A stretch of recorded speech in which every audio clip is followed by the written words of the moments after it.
I don't know about you, but if you're an avid user of Benable, let me know if you have a preference with the app versus the desktop or the desktop versus the app.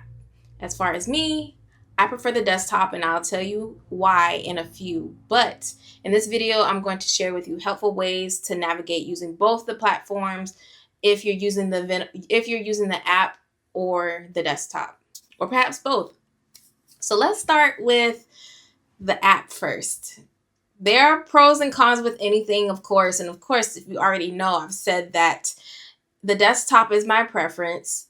But in essence, the app is about convenience. But before we jump into things, my name is Candace. I am an avid user of Benable. This is not sponsored. None of my videos are ever sponsored, but I just feel like I have to talk about that because I just feel like I have to, I guess. But with that being said, I personally use the app for all things yoga and outside of yoga. And that's what I like about Benable. You can do things beyond your niche specific content creation and or education outside of, just posting things regularly from time to time related to leisure. So with the app, I personally think that it's great for travel. It's great for anything on the go, personally.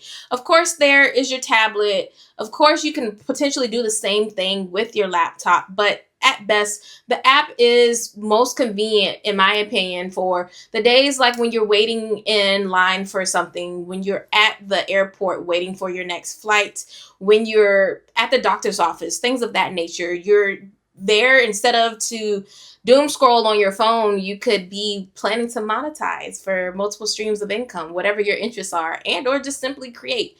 Because Benable offers this platform not only for content creators, not only UGC creators, not only business owners, but an everyday person who loves to share the things they love, the love for recommending literally anything.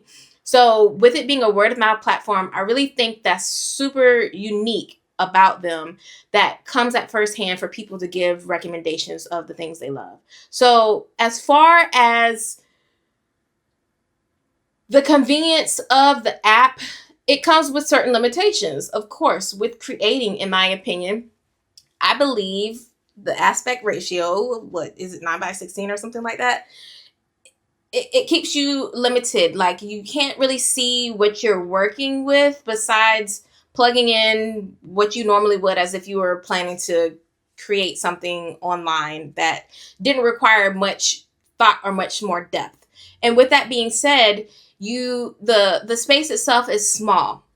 Of course, we learn to adapt. We're accommodated to that because we're mobile users. We're always having our phones in our hands. So it's understandable. But for a person like me, of course, there's a thing called preference, and I like the desktop. So though, if you have been struggling with trying to feel like you're getting the most out of using the app, this would be a helpful tip that I think will come in quite handy. I use a lot of the time with my voice dictation, I can say what I want to say, plug it in, and then I'm ready to go on to the next item that I'm recommending.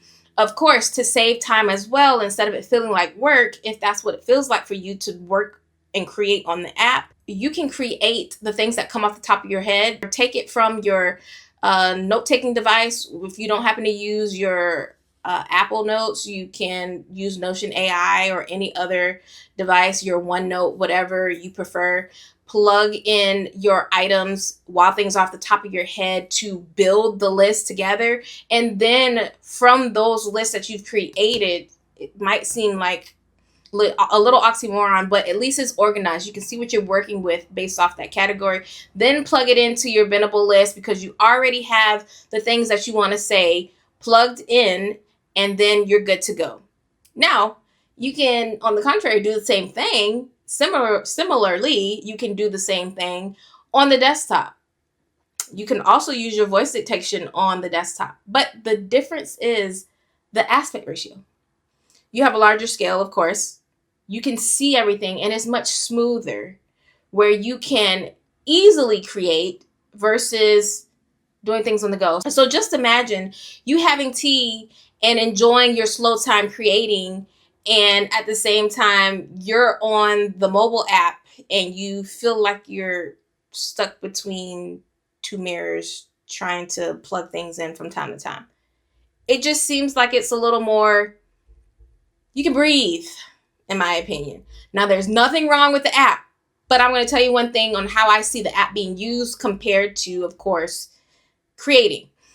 One additional thing that I want to recommend, if you're using the desktop, they also have a plugin feature. You can plug in a Google Benable plugin, and then you'll be able to download that. So that takes away that frustration. It saved me a lot of time trying to click the link from the website, then plug the link back into Benable, and then save, and then add additional things that you want to add to the list. Once all things populate, like the photos, and whatever else comes up that you may have to fine tune in order for it to look a little more polished based off of whatever pops up in your title for your list.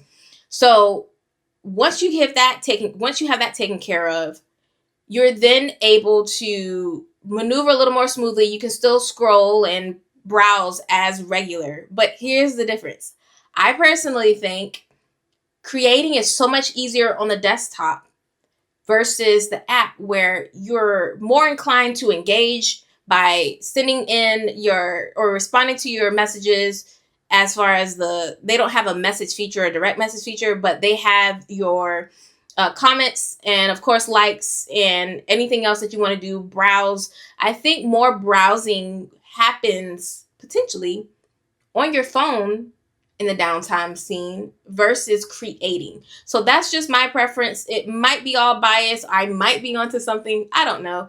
It's just, it seems as such you have a lot more that you can do from your desktop and maybe even potentially your tablet versus the app. But you can equally enjoy using both because, of course, you have your preference. So again, if you have a preference of one versus the other, let me know in the comments below. Do you prefer the app over the desktop or the desktop over the app? I personally think a lot of people are more inclined and introduced through the app. So I would assume that people are more inclined versus in the app versus using the desktop. But who knows? Maybe later on, as comments start coming through, the preferences might show differently. But that's just my opinion. Who knows? I might also do a poll in the future too, just to see over time what people think. Outside of that, I hope that was helpful for you. If you are interested in joining Benable, feel free to join via my invite link. 6B4W7 is the actual code, but you can go on my profile and find the link there for direct access. It's easier for you to plug in that way. And you may also find it in the comments below. It'll be a pinned comment. So with that being said, thank you for watching. I hope this was easier for you. Let me know your thoughts below, what you think about how the Benable app is used, and I will catch you on the other side. Also, if you want to learn a little bit more on how to leverage your Benable, you can find that video right here. Thanks for watching.